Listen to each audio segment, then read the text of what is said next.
Well, congrats to ODU. Those guys played well. Coach did a great job of having them prepared.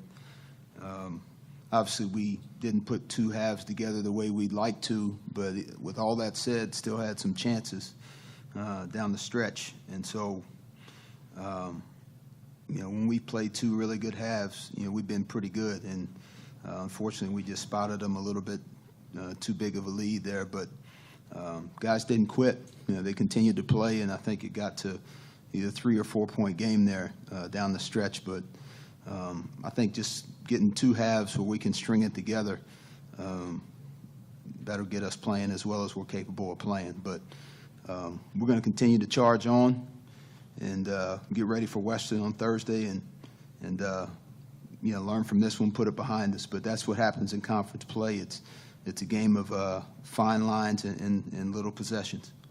Not real sure. I mean, I didn't think we it was probably just not getting into a great rhythm offensively. I'll give their defense a little credit, but I thought in the second half, guys did a really good job of moving the ball and getting what we wanted, testing their defense, getting into the second and third level of the possession. So I think the next step as we continue to improve is getting to where we can do that early on in games. And because a team like that, they're a ball control team, and they almost guard you through their offense, by keeping the ball and running their stuff. And so they try to put you on defense, and that's one of their ways of defending you at the same time. That's one of those deals where every now and then it's just a matter of turning and putting the body on a guy. They had some long ones that bounced out, over our heads, but we know that's the last step for us defensively to closing out some of these possessions is long rebounds and 50-50 balls. So, that allowed those guys to get some advantages. Obviously, the second chance deal was 10-3. But so I thought that was the issue there. With some that we bounced over us that we didn't have a chance to get, and there were a few others that, we didn't quite turn and hit somebody. But that's on me as a coach to continue to get that message across of how important that is. I guess just making adjustments going into halftime and talking it out and understanding where their help's coming from and what we can do to get them moving, and finding a way to just finding that man that has that hot hand at that moment instead of just passing the ball around and passing up open shots because we focused on the wrong things at the wrong times. So I just think it's the way the ball bounces at times and just getting more comfortable and loose. I say we get more comfortable with the lineups that are in, and we get to rotate. And then when we start, flowing in the second half, then it's a lot easier to find your shots and take your shots in rhythm, and offense just flows from there. And we have really good spacing when we play a little smaller. So I say that helps us a lot.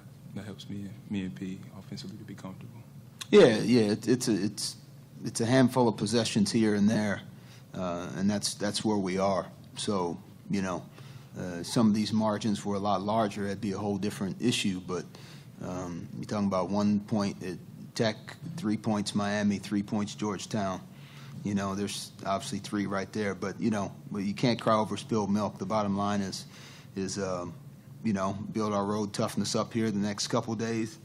Get ready to go back and play a really good team like Western on the road. So it's a great opportunity for us. It's a lot of ball left. I told these guys this is mile 8 or mile 9 of a marathon. And the mentality is to continue to embrace the process of what we got to do to get better, because we still got a pretty high ceiling of improvement. We haven't even gotten close to that yet. And so as disappointed as it is to lose a game, I'm excited about how good we can be because I know what we have in us. We've shown patches and flashes of it. And now over this next 3 weeks to 4 weeks, it's about putting it all together so we can embrace it, and now we can and have some consistency as we move forward. I don't know. I mean, I look at myself first in terms of, how we're playing and how we can get better. And so, obviously we'll discuss that as a staff, but, I got to coach better, and I'll do a better job of that. But I try not to throw guys under the bus too often and say, well, if he was doing this, this fault, his fault, that. If that's something that warrants a change, we'll do it. But I think the biggest thing is just continuing to string together two halves where we can play as well as we're playing.